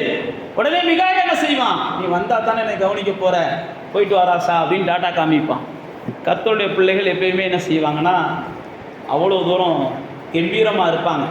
ஏன்னா அவங்களுக்கு கர்த்தருடைய பிள்ளைகளுக்கு தெரியும் கர்த்தருடைய வார்த்தை எது, கர்த்தருடைய மனுஷன் யார், கர்த்தருடைய ஊழியக்காரன் யார். இங்கே பார்த்தீங்கன்னா இந்த மிகாயா ஒரு வசனத்தை சொல்லுவார். என்ன வசனத்தை சொல்லுவார்னா, இந்த ஜனங்கள்லாம் ஒன்று போல சொல்கிறாங்க, நீ மட்டும் ஏன் இப்படி சொல்கிறன்னொடனே ஆண்டவருடைய சமூகத்தில் எல்லா ஆவிகளும் வந்துச்சான், எல்லா ஆவிகளும் வந்துச்சான். இந்த மாதிரி ஆகாப்பு இன்னைக்கு சாகணும், யார் போய் வழிகாட்டுவா அப்படின்னு ஆண்டவர் கேட்டார். கதையெல்லாம் கிடையாதுங்க, அந்த 18ஆம் அதிகாரத்தில் இருக்கிறது தான். ஆகாப்பு இன்னைக்கு சாகணும், இதுக்கு மேலே அவனை வச்சிருக்க கூடாது, இவன் இன்னைக்கு போகிற யுத்தத்தில் சாகணும், ஆனால் அவனுக்கு யாராவது போய் வழிகாட்டணும். பைபிளில் பார்த்தீங்கன்னா மிகாயா சொல்கிறாரு, ஒவ்வொரு ஆவியும் ஒன்றொன்னா சொல்லிச்சான். ஆண்டவருக்கு நம்பிக்கை இல்லையா, இந்த ஆவி சொல்கிறதெல்லாம் செட் ஆகாது, இந்த ஆவி சொல்கிறதெல்லாம் செட் ஆகாதுன்னு.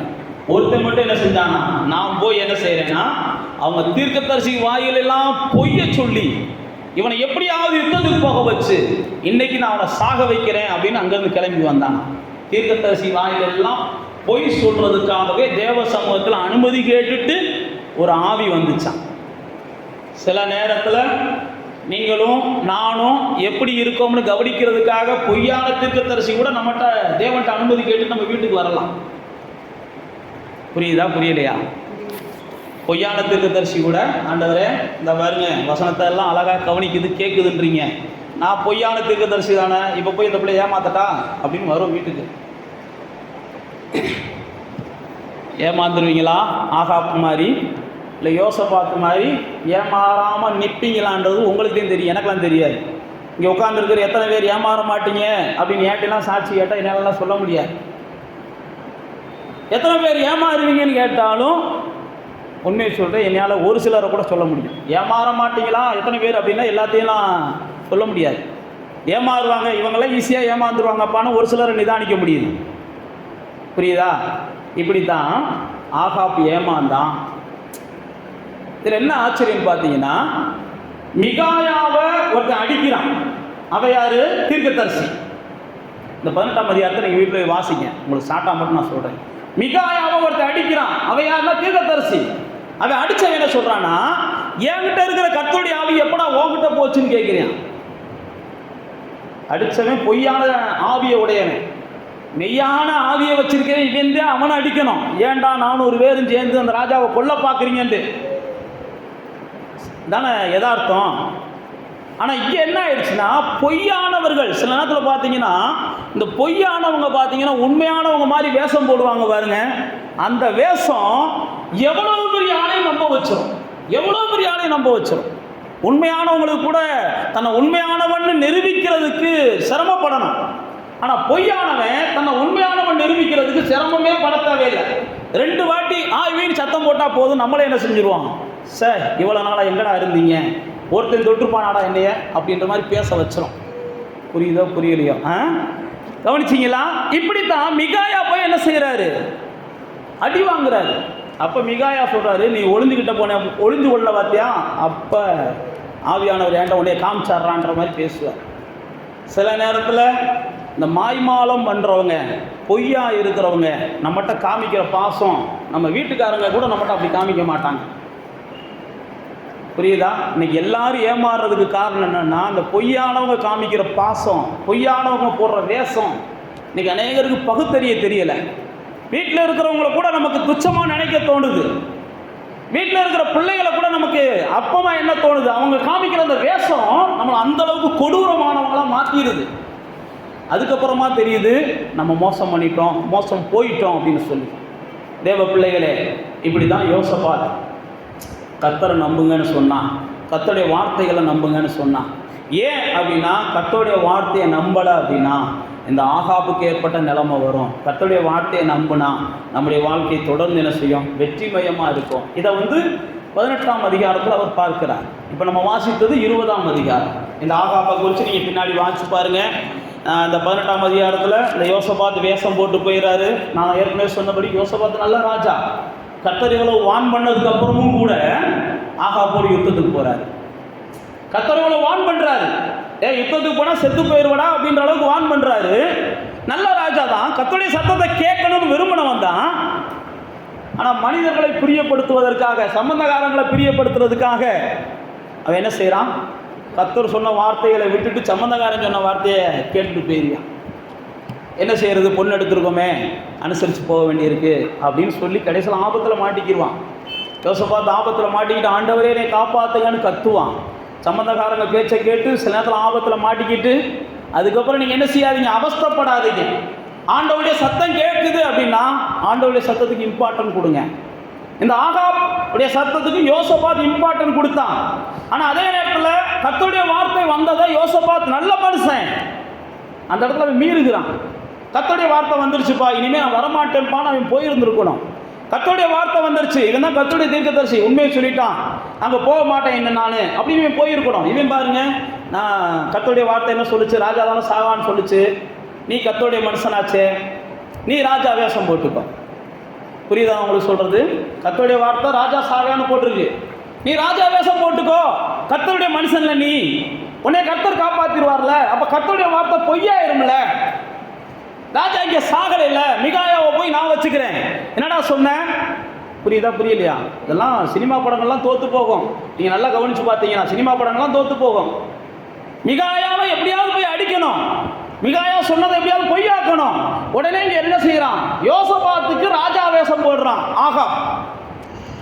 யோசபாத்துக்கு ராஜா வேஷம் போட்டுட்டு இவன் தப்பிக்க பார்க்குறான். பைபிளில் போட்டிருக்கு, யோசபாத் சாக போகக்கூடிய சூழ்நிலையில் கர்த்தாவேன்னு கூப்பிடுறான். கர்த்தர் என்ன செஞ்சார், அவன் செஞ்ச நல்லதெல்லாம் நினச்சிட்டு இப்படி ஏன் என்ன இவங்க கெட்டவங்களோட வந்து சீரழிகிற பாதிப்பைன்னு காப்பாற்றி விட்டாரான். பைபிள் அப்படி தான் போட்டிருக்கு. காப்பாற்றி விட்டுட்டு ஆகாப் நினச்சான் நம்ம ஆபத்து இல்லாமல் தப்பிட்டோம்னு. எவனோ ஒருத்தன் எங்கேயோ எரிஞ்சானா, எவனோ ஒருத்தன் எங்கேயோ எரிஞ்சது ஆகாப் மேலே போய் பட்டுச்சான். இவன் நினச்சா ராஜா வேஷம் போட்டால் தானே நம்ம சாவோம், நம்ம ராஜா வேஷம் போடலன்னா சாக மாட்டோம்ல நினச்சிருக்கான். கர்த்தர் உன்னை கொல்லணும்ன்ற இடத்துக்கு வந்தாச்சு, உனக்கான முடிவு வந்துருச்சு. நீ ராஜா வேஷம் போட்டாலும் சரி, நீ பிச்சைக்கார வேஷம் போட்டாலும் சரி, நீ சாகத்தான் போறன்ற. அது மாதிரி நீ அந்த அதிகாரத்தை முடிச்சு பார்த்தீங்கன்னா அவன் செத்து போய் கிடப்பான். சில நேரத்தில் கர்த்தருடைய பிள்ளைகள் மனுஷரை பிரியப்படுத்த நினச்சி சில ஆபத்துக்களை நாமளாக, வேதனைகளை நம்மளாக வாங்கிக்கிறோம். மனுஷரை பிரியப்படுத்துவதற்காக ஒருபோதும் தேவனுடைய வார்த்தைகளை என்ன செய்யாதீங்க, மீறாதீங்க. அது என்னைக்கு இருந்தாலும் உங்களுக்கு வினையை கொண்டு வரும், வேதனையை கொண்டு வரும். இந்த யோசபாத் 20ஆம் அதிகாரத்துக்கு வாங்க. இந்த 20ஆம் அதிகாரத்தில் அவன் கர்த்தரை நம்புங்கப்பா, கர்த்தருடைய மனுஷர்களை நம்புங்கப்பா அப்படின்னு அவன் சொல்லிடுறான். சொல்லிட்டு அவன் என்ன செய்யறான்னா கர்த்தரை துதிக்கிற கூட்டத்தை 21ஆம் வசனத்தில் வைக்கிறான். அவன் ஜனத்தோட ஆலோசனை பண்ணி பரிசுத்தமும் உள்ள மகத்துவத்தை துதிக்கவும்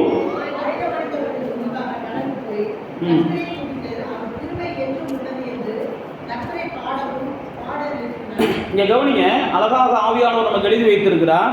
சில நேரத்தில் ஆயுதங்களை கொண்டு செய்ய முடியாததை ஆண்டவருடைய ஆராதனையை கொண்டு நம்மளால் என்ன செய்ய முடியும்? செய்ய முடியும். ஆண்டவரை ஆராதிப்பதனால செய்ய முடியும். யுத்த ஆயுதங்களை கொண்டு செய்ய முடியாதது. ஏன்னா நல்லா தெரியும் யோசபாத்துக்கு இந்த இடத்துல நம்மளால ஜெயிக்க முடியாது. ஆனால் தேவனை துதிக்கிற ஜனங்கள் தோல்வியை சந்திக்கக்கூடிய இடத்தில் கூட அவங்களால வெற்றியை கண்டுகொள்ள முடியும். நீங்கள் தேவனை துதிக்க பழகிட்டீங்க அப்படின்னா, தேவனை ஆராதிக்க பழகிட்டீங்கன்னா, தேவனை பாட பழகிட்டீங்கன்னா, தேவனை புகழ பழகிட்டீங்கன்னா, உங்கள் வாழ்க்கையில் நீங்கள் தோல்வியினுடைய எந்த எல்லையில் போய் நின்றிருந்தாலும் அந்த இடத்துல அந்த தோல்விக்கு நீங்கள் தோல்வியை கொடுக்க முடியும். அதைத்தான் யோசபாத் நம்ம கற்றுக் கொடுக்கிறார். யுத்தத்துக்கு எல்லாரும் ஆயுதங்களை எடுத்துகிட்டு போகணும். ஆனால் அந்த யோசபாத் என்ன செய்கிறாரு? யுத்தத்துக்கு முன்பாக என்ன செய்ய? துதியை கொண்டு போங்க, துதிக்கிற ஜனங்களை கொண்டு போங்க, ஆராதிக்கிற ஜனங்களை கொண்டு போங்க, பாடுகிற ஜனங்களை கொண்டு போங்க. தேவன் எப்பயுமே தன்னுடைய ஜனங்களை என்ன செய்கிறார்னா துன்பப்படுகிற நேரங்களில் துதிங்கடான்னு சொல்லி வைக்கிறார். உங்களுக்கு முன்பாக பிரச்சனைகள் நிற்கும் போது கொஞ்ச நேரம் துதிங்கன்றார். உங்களுக்கு முன்னாடி எரிகோ மதில்கள் நிற்கும் போது கொஞ்ச நேரம் துதிங்கன்றார். உங்களுக்கு முன்னாடி போராட்டங்கள் இருக்கும்போது கொஞ்ச நேரம் துதிங்கடா அப்படின்றார். நீங்களும் நானும் என்ன செய்கிறோம்? ஆண்டவரே எல்லாம் முடிஞ்சிச்சுன்னா நம்ம துதிக்கிறோம். இப்பயே துதினா எப்படி துதிக்க முடியும்? கொஞ்சமாவது யோசிச்சு பாருங்க. எங்கள் இடத்துல இருந்து யோசிச்சு பாருங்க. இப்போ நாங்கள் இருக்கிற வேதனையில் துதிக்க முடியும், அவங்கள நாங்கள் ஜெயிக்க முடியாது ஆண்டவரேன்னு உங்கள்கிட்ட சொல்லிக்கிட்டு இருக்கிறோம். அவங்க பலத்துக்கு மிஞ்சினவங்க ஆண்டவரேன்னு உங்கள்கிட்ட சொல்லிக்கிட்டு இருக்கிறோம். அவங்க அநியாயம் பண்ணிக்கிட்டு இருக்காங்க ஆண்டவரேன்னு உங்கள்கிட்ட சொல்லிக்கிட்டு இருக்கிறோம். ஆனால் நீங்கள் என்ன செய்கிறீங்க? அவங்கள அடிச்சு போட்டு துதிக்கிறான்னு சொன்னால் கூட எங்கள் துதி வாயில் என்ன செய்யும்? பயங்கரமாக வரும்.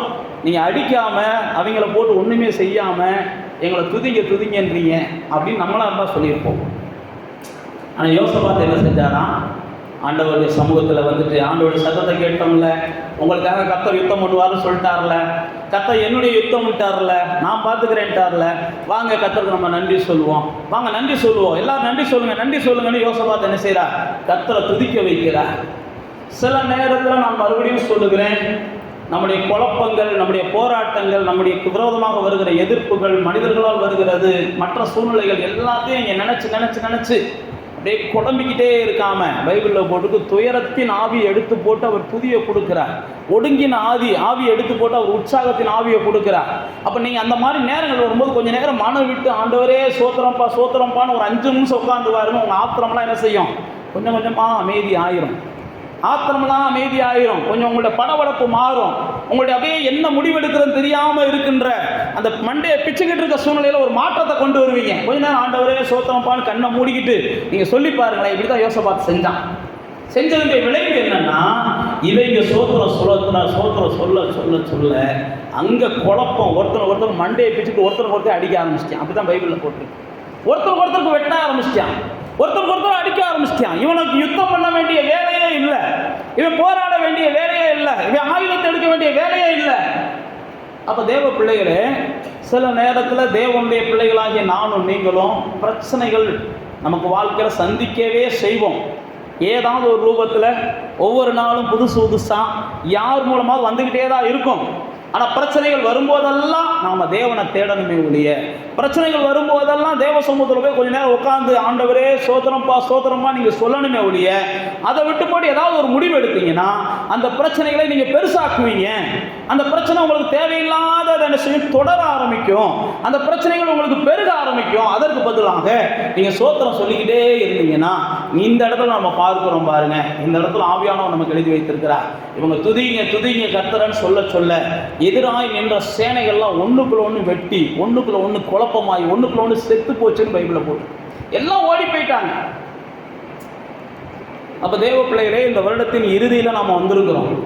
நீங்களும் நானும் இந்த வருடத்தில் எதெல்லாம் விரட்டணும் துரத்தணும்னு நினைக்கிறோமோ அதெல்லாம் கொஞ்சம் நேரம் தேவ சமூகத்தில் போய் வச்சு ஆண்டவரே சோத்திரப்பா, இதெல்லாம் இந்த வருஷத்தோட தொலையணும், இதோட இந்த வருஷத்தோட இதெல்லாம் முடியணும், இதோட இந்த வருஷத்தோட இதெல்லாம் என்னை விட்டு என் கண்ணுக்கே தெரியக்கூடாது, இதெல்லாம் எனக்கு நன்மையாக மாறணும், இந்த வருஷத்தோடு நான் எல்லாத்தையும் செய்து முடிக்க விரும்புகிறேன் அப்படின்னு நீங்கள் விரும்புனீங்கன்னா, இந்த வருஷத்தில் இனி நமக்கு 4-5 நாள் தான் இருக்குது. உட்காந்து கொஞ்சம் நேரம் என்ன செய்யுங்க, ஆண்டவர் ஸ்தோத்திரம் சொல்லுங்க. இந்த வருஷத்தை நீங்கள் துவங்குறதுக்கு முன்னாடி ஸ்தோத்திரத்தோடு துவங்குங்க. அப்போ தான் அடுத்த வருஷத்தை நீங்கள் துவங்கும் போது ஸ்தோத்திரத்தோடு துவங்குகிற சில அதிசயங்களை பார்ப்பீங்க. இந்த வருஷத்தை நீங்கள் ஸ்தோத்திரத்தோடு கூட நீங்கள் இப்போ முடிக்கிறதுக்கு முயற்சி பண்ணீங்கன்னா, அடுத்த வருஷம் துவங்கும் போது நீங்கள் ஸ்தோத்திரத்தோடு துவங்கத்தக்க சில அதிசயங்களை ஆண்டவர் என்ன செய்வார் உங்கள் வாழ்க்கையில் செய்கிறத நீங்கள் பார்ப்பீங்க. இந்த யோசபாத்தை பாருங்க, அதை தான் செய்ய ஆரம்பித்தான். யோசபாத் துதிக்க ஆரம்பித்த உடனே எதிரிகளெல்லாம் அவங்களுக்குள்ள குழப்பமாகுது, அவங்களுக்குள்ள பிரச்சனை ஆகுது, ஒருத்தருக்கு ஒருத்தர் வீழ்ந்து ஒன்றும் இல்லாமல் போகிற ஒரு சூழ்நிலைகளை நாம் பார்க்கிறோம். அப்போ தேவ பிள்ளைகளே, இந்த வருடத்தை முடிக்க போகிற நான் ஏற்கனவே சொன்னபடி துதிக்கிற ஜனங்களை கர்த்தர் எப்பயுமே விரும்புகிறார். தாவீதை தேவன் இவ்வளோ தூரம் நேசித்ததுக்கு காரணம் அவன் துதிக்கிறவனாக இருந்தான். தாவீது தேவனை துதிக்கிறவனாக இருந்தான். தேவனை துதிப்பதற்கு அவன்கிட்ட தான் பயிற்சி எடுக்கணும் அப்படின்னு சொல்கிற அளவுக்கு அவன் பெரிய தேவனை துதிப்பதில் ஒரு நிபுணனாக இருந்தான். நீங்கள் சங்கீதம் 18 வாசிச்சு பார்த்தீங்கன்னா, அவன் ஆரம்பிக்கும் போதே என் தேவனாகிய என் பலனாகிய கர்த்தாவே நான் இடத்துல அன்பு கூறுகிறேன் தான் ஆரம்பிப்பான். 3ஆம் வசனத்தை பார்த்தீங்கன்னா, துதிக்கு பாத்திரராகிய என் தேவனே அப்படின்னு சொல்லி தொடர்ந்து தேவனை அந்த 18வது சங்கீதத்தை நீங்கள் வீட்டில் போய் வாசிச்சு பார்த்தீங்கன்னா தெரியும். அவன் தான் சொல்லுவான், அதில் தான் சொல்லுவான், என் இருளை வெளிச்சமாக்குவீர், என்னை பலத்தால் எடை கொட்டுவீர், எனக்கு மான் கால்களை தருவீர், என்னுடைய எதிரிகளை எனக்கு முன்பாக விழ வைப்பீர், என் சத்துருக்களுக்கு மேலாக என் தலையை உயர வைப்பீர், எனக்கு முன்பாக அநேகர் கீழ்ப்படிந்திருக்கிற காலங்களை நான் காண்பேன், நான் அநேகருக்கு அப்படிதான் எஜமானனாக இருப்பேன்லாம் அந்த 18ஆம் சங்கீதத்தில் தான் அவன் சொல்லுவான். உம்மால தான் முதல்ல தாண்டுவேன், உம்மால தான் சேனைகளை ஜெயிப்பேன். ஏன் நான் உங்களுக்கு சொல்லுகிறேன் அப்படின்னா, துதிக்க ஆரம்பிக்கும் போது நீங்கள் துதிக்க ஆரம்பிக்கும் போது எரிகோ மதலாக இருந்தாலும் அது உடஞ்சி விடுவோம். நீங்கள் தேவனை துதிங்களேன், கொஞ்சம் நேரம் துதிங்களேன், கொஞ்சம் நேரம் உட்காந்து துதிச்சு பாருங்களேன், உங்களுடைய வாழ்க்கையில் அநேக மாற்றங்களை நீங்கள் பார்ப்பீங்க. தேவனை துதிக்கிறவர்கள் வாழ்விலே ஆண்டவர் அநேக மாற்றங்களை செய்கிறார். யோனாவை எடுத்துக்கிட்டிங்கன்னா, மீனின் வயிற்றுக்குள்ளே உட்காந்து யோனா துதிக்க ஆரம்பித்தானா. மீனின் வயிற்றுக்குள்ளே உட்காந்து பல பிரச்சனை, பல போராட்டம், இவன் எடுத்த பல தவறான முடிவுகள்னால இவன் பல வகையாக பாதிக்கப்படுகிறான். நாம் எடுக்கிற பல தவறான முடிவுகளில் நாம் பாதிக்கப்பட்டிருக்கலாம். யோனா பாதிக்கப்பட்டான். அவன் பாதிக்கப்பட்டதுமல்ல, அவனோடு கூட பயணம் பண்ணவங்க பாதிக்கப்பட்டாங்க. அவன் பாதிக்கப்பட்டதும் இல்லை, அவனுடைய குடும்பம் மாதிரி எல்லாமே பாதிக்கப்பட்டுச்சு. ஆனாலும் யோனா என்ன செஞ்சான்? வயிற்றில் உட்காந்து, மீன் வயிற்றில் உட்காந்து. நம்மளால் பெட்டில் உட்காந்து என்ன செய்கிறோம்? ஆண்டவரை துதிக்கிறோம். கட்டில் உட்காந்து துதிக்கிறோம். ஆனால் மீன் வயிற்றுக்குள்ள உட்காந்து ஆண்டவரை துதிக்க ஆரம்பிக்கிறான். வேதத்தில் வாசிச்சு பார்த்தீங்கன்னா, அந்த 2ஆம் அதிகாரம் முடிவதற்கு முன்பாக அந்த மீன் வயிற்றிலிருந்து அவன் வெளியே வருகிற சூழ்நிலைகளை பார்க்கிறோம். அந்த 2ஆம் அதிகாரத்தின் முடிவில் பார்த்தீங்கன்னா, மீன் வயிற்றிலிருந்து அவன் வெளியிலே வருகிறான். 3ஆம் அதிகாரம் 4ஆம் அதிகாரத்தில் பார்த்தீங்கன்னா, ராஜாக்களெல்லாம் இவனை தூக்கி வச்சு கொண்டாடுறாங்க. அந்த அளவுக்கு இவன் மூலமாக தேவன் பெரிய காரியங்களை செய்கிறார். அப்போ துதிக்கிற ஜனம், நீங்கள் தவறான முடிவெடுத்திருந்தாலும் துதிங்க, அதை கர்த்தர் சரியாக்குவார். தடைகள் இருந்தாலும் துதிங்க, கர்த்தர் சரியாக்குவார். பிரச்சனைகள் இருந்தாலும் துதிங்க, கர்த்தர் சரியாக்குவார். வியாதிகள் இருந்தாலும் துதிங்க, கர்த்தர் சரியாக்குவார். எந்த சூழ்நிலைகள் இருந்தாலும் கர்த்தரை கொஞ்சம் நேரம் உட்காந்து துதிங்க. துதிக்கிற ஜனத்திற்கு கர்த்தர் எப்பயுமே என்ன செய்கிறார்னா ஆசீர்வாதங்களை கொடுத்துக்கிட்டே இருக்கிறார். துதிக்கிற ஜனங்களை கர்த்தர் எப்பயுமே ஆசீர்வதிச்சு கொண்டே இருக்கிறார். நீங்களும் நானும் இந்த ஆண்டை முடிக்கும் போது என்ன செய்யணும்? தேவனை துதிக்கிறவர்களாக இருக்கணும். இந்த ஆண்டை இன்னும் நமக்கு இருக்கிற 4 நாள், இன்னைக்கு ஞாயிறாயிருச்சு, திங்கள், செவ்வாய், புதன், வியாழனோட நமக்கு முடியுது.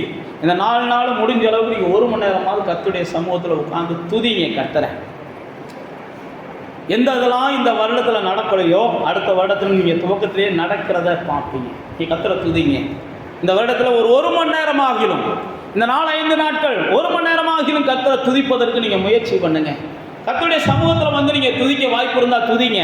வாய்ப்பு இருந்துச்சுன்னா நம்ம சமூகத்தில், நம்முடைய ஆலயத்திலையுமே நம்ம மாலையில் 6 to 7 1 மணி நேரம் இன்னையிலிருந்து நம்ம துதி ஆராதனை நடத்த போகிறோம். எல்லோரும் வந்ததுக்கப்புறம் முடிச்சதுக்கப்புறம் நான் சொல்லலாம்னு நினச்சிக்கிட்டு இருந்தேன்.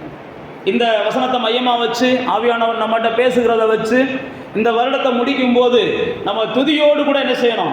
முடிக்கணும். முடித்தோம்னா அடுத்த வருஷத்தை நாம் துதியோடு துவங்குகிற அதிசயங்களை பார்க்கலாம். அதனால் மாலை நேரத்தில் வாய்ப்பு இருந்துச்சுன்னா 6 மணிலேருந்து 7 மணி வரைக்கும் 1 மணி நேரம் தேவ சமூகத்தில் வந்து கொஞ்சம் நேரம் நம்ம என்ன செய்ய போகிறோம், துதிக்க போகிறோம். வாய்ப்பு இருக்கிறவங்க நீங்கள் ஆலயத்துக்கு வாங்க, வாய்ப்பு இல்லாதவங்க வீடுகளில் வச்சு என்ன செய்யுங்க, 6 மணிலேருந்து 7 மணி வரைக்கும் கூட நீங்கள் என்ன செய்யுங்க, துதிங்க, ஆண்டவர் கொஞ்சம் நேரம் துதிங்க. நிச்சயமாக வருகிற ஆண்டு யோசபாத்துடைய வாழ்க்கையில் எல்லாம் விலகினதை போல நமக்கும் விலகி ஒரு ஆசீர்வாதமான ஆண்டாக இருக்கும். அப்படியே கண்களை மூடி அப்படியே தேவ சமூகத்துக்கு வாங்க. இந்த யோசபாத்தை கொஞ்சம் நேரம் உங்கள் கண்ணுக்கு முன்னாடி நிப்பாட்டுங்க. இந்த யோசபாத்துடைய வாழ்க்கையில் அவன் 20ஆம் அதிகாரத்தில் நம்ம பார்க்குறோம் பாருங்க. அவன் எதிர்பார்க்கலை, திடீர்னு ஒரு எதிர்ப்பு வருது. இவன்கிட்ட நன்மையை பெற்றவங்க, தேவன்கிட்ட நன்மையை பெற்றவங்க இவனை எதிர்க்கிறாங்க. என்ன செய்யறதுன்னு தெரியலை. உடனே அவன் பிரச்சனையான சூழ்நிலைகளில் தேவனை தேடுகிறான். நீங்களும் நானும் பிரச்சனையான சூழ்நிலைகளில் தேவனை தேடுவோம். அது மாத்திரமல்ல, இந்த யோசபாத்தை குறித்து நீங்கள் 17ஆம் அதிகாரத்தில் வாட்சி பார்த்தீங்கன்னா அவன் பல காரியங்களை தேவனுக்காக செய்வான். 18ஆம் அதிகாரத்தில் தான் அவன் சில தவறுகளை செய்கிறான். 19ஆம் அதிகாரத்தில் ஜனங்களை நியாயம் விசாரிப்பதற்கு அவன் வழி நடத்துவான். 20ஆம் அதிகாரத்தில் இப்போ நம்ம வாசித்த எந்த அதிசயம் நடக்கும்.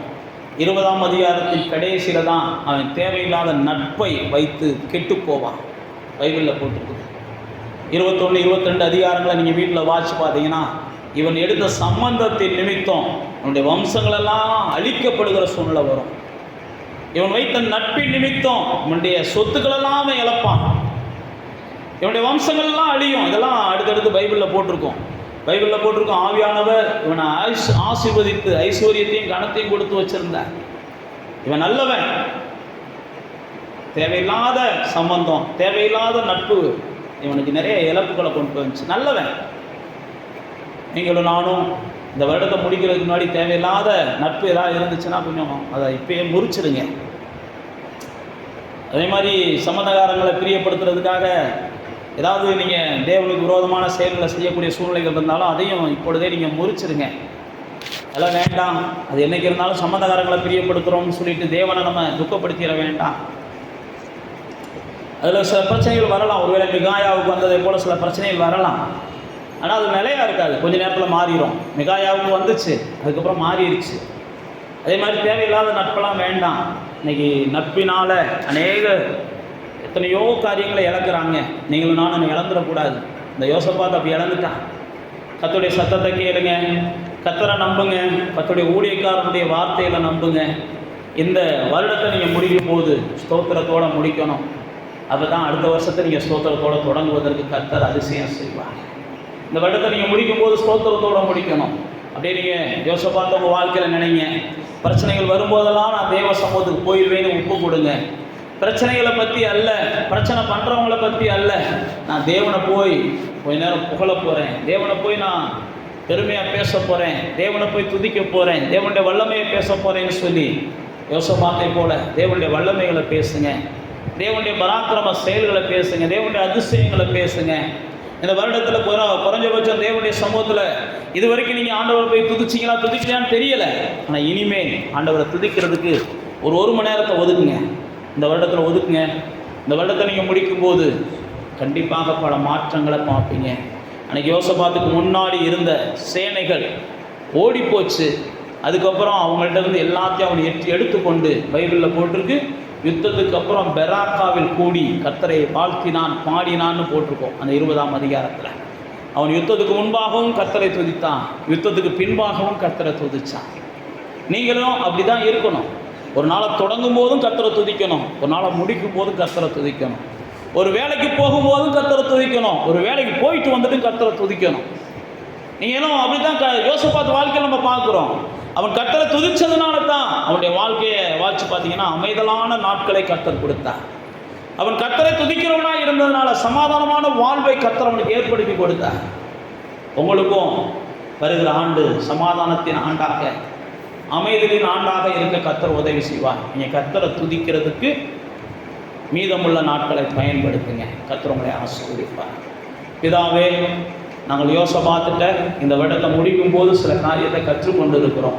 இந்த யோசபாத்தை போல பிரச்சனைகள் வரும்போது தேவனை தேடவும், குழப்பமான சூழ்நிலையில் கர்த்தருடைய வார்த்தைகளை தேடவும், ஊழியர்களை நம்பவும், ஆண்டவரே, எந்த சூழ்நிலையிலையும் கர்த்தரை துதிக்கிற துதியை எங்கள் வாயில் வைத்துக் கொள்ளவும் எங்களுக்கு நீங்கள் உதவி செய்ய வேண்டும் என்று நாங்கள் ஒப்புக் கொடுக்குறோம்ப்பா.